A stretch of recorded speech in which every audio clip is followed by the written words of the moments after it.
I'm working on a 92 Lincoln Town Car, but the basics of any disc brake system is going to be the same on any car. This car sat for 4 years, and I'm suspecting that at least one of the calipers is seized on this car. So we're going to take it apart and just examine the situation and look at the brake pads, diagnose the calipers, and we're going to clean out the bleeder screw, which is very important because they tend to rust and get corroded when they sit for years and years. So first thing is pop the center cap and just break the lug nuts loose, but don't take them all the way out. Once you get them just broke loose, jack up the car and take the lug nuts all the way off and take the wheel off.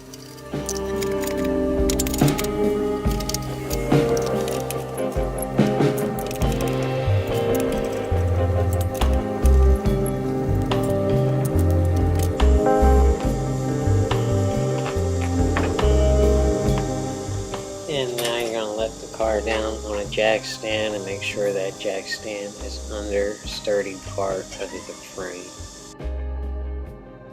And here we have a look at the caliper. And this is your bleeder screw back there. Screws in from the back of the caliper. And there's 2 bolts holding this caliper on.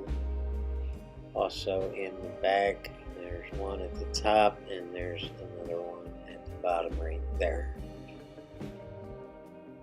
And the first thing we're going to do is loosen that bleeder screw, and we're going to try to pry that piston into the caliper. That's being held right where it is with compressed brake fluid. So once you let that bleeder screw loose, that will let brake fluid out of the bleeder screw.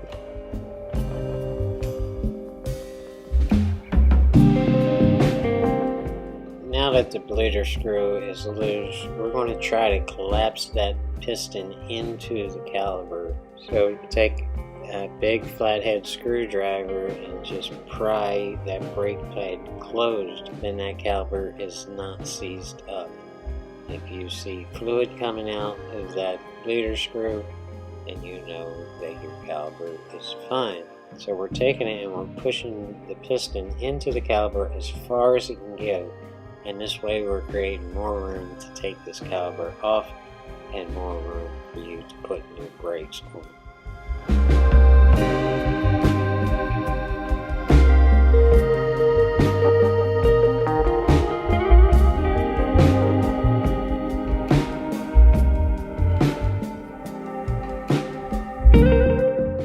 Now the bolts that hold the caliper in place on this car are at Torx, I think it's 45, so it's a T45 head.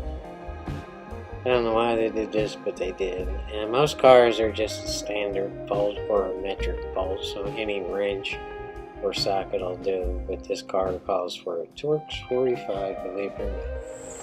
Now this top bolt is really tight, so I had to put a pipe at the end of the socket wrench just to break it loose. And this is often the case, and it's usually the top bolt for some reason.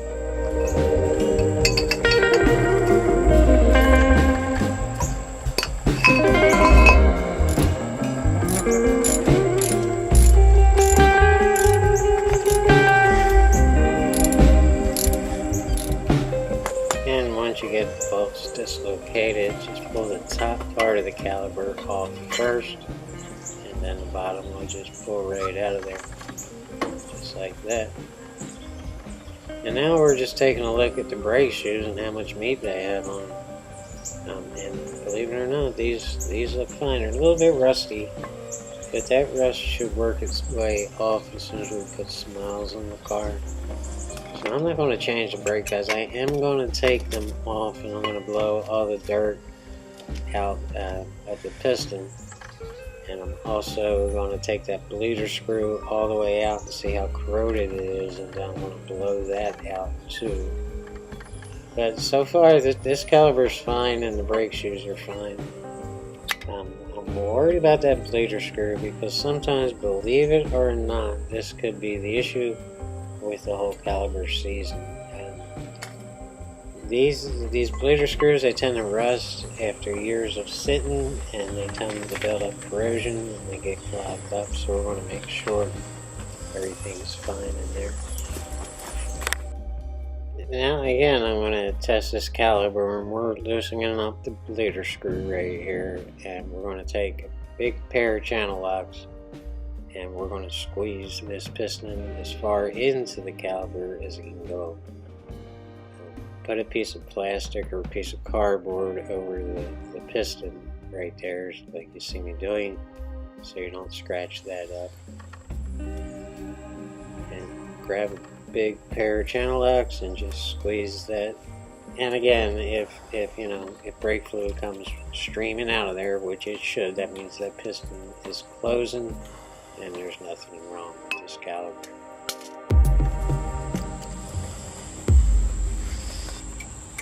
And now we're going to take that bleeder screw all the way out and clean it up.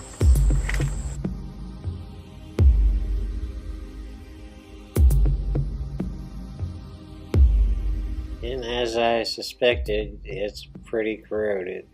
And this is what happens when a car sits for years and years.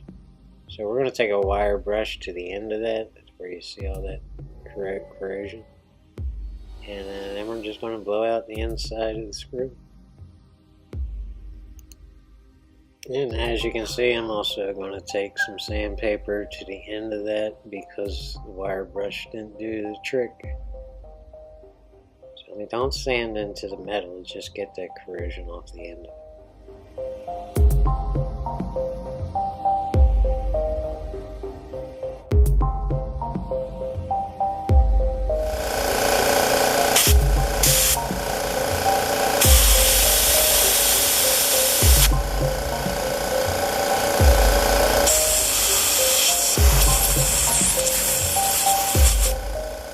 And a little bit of grease never hurt anything.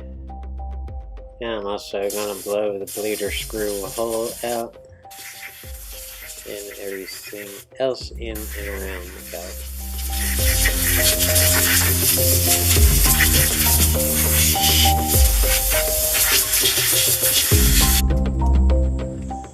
So once you're done with all that, go ahead and screw the bleeder screw back in and tighten it all the way back up.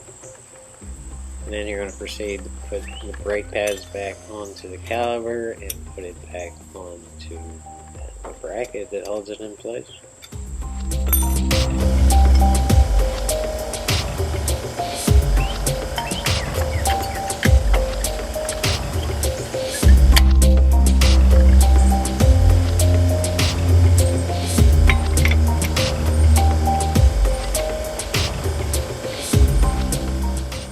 This outer brake pad has two little tabs on the inside of those clips, and they go through the inside of those holes right there on the outside of the caliper. So it's important when you press this in to make sure those tabs go through those holes and keep everything in place.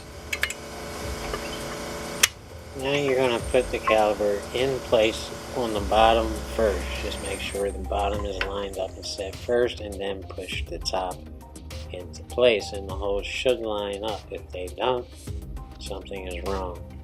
So just take the caliper back off again and start again from the bottom first, and then push the top of the caliper into place. And now just tighten up the bolts. If you need to use a pipe to tighten them all the way up, that would work. Then you're going to get yourself a helper to help you bleed the brakes, and you're going to get in the car with the car running. It's important. And they're going to pump up the brakes 6 or 7 times, and then they're going to hold the brakes to the floor. And then you're going to let any air out of that bleeder screw. Now the brake pedal is going to go all the way to the floor. And it's important to tell your helper to keep that brake to the floor until you tell them to let it up. And you want to tell them to let it up once you get any air out of that bleeder screw. Now, it's not all going to come out at the same time. It's just going to take like a quarter of a turn, and then tighten it back up. And you're going to have to do that 3 or 4 or 5 or however many times that it takes to get all the air out of that brake system. And pump it up and see if it's stiffening. Is it? Alright, do it again. Hold it down. Okay.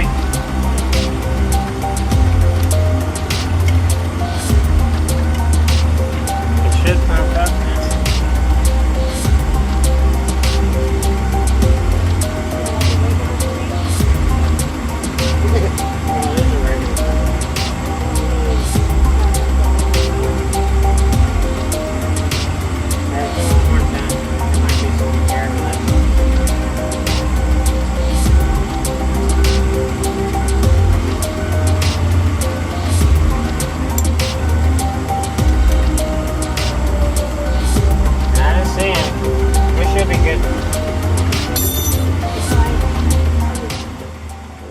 Sits this long, everything that's metal will rust. Just a good idea to lube up these lug bolts before you put the lug nuts on and tighten them up. Just make sure you check it after about 100 miles. And now jack the car up far enough to put the wheel on, snug the lug nuts down.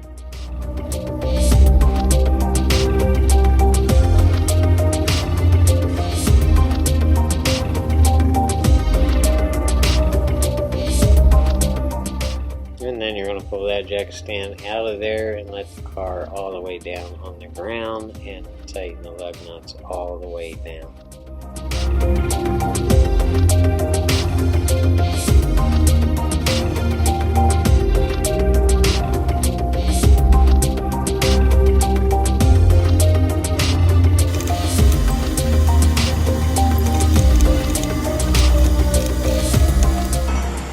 Put the center cap back on, and now we're going to refill the brake fluid reservoir. Just make sure that's topped off. This is important. People forget this. And now you're going to take the car for a test drive and make sure everything is working the way it's supposed to work. There you can see me pumping the brakes. Thank you guys for tuning in. I hope I helped you out, and I hope everything's great. Peace.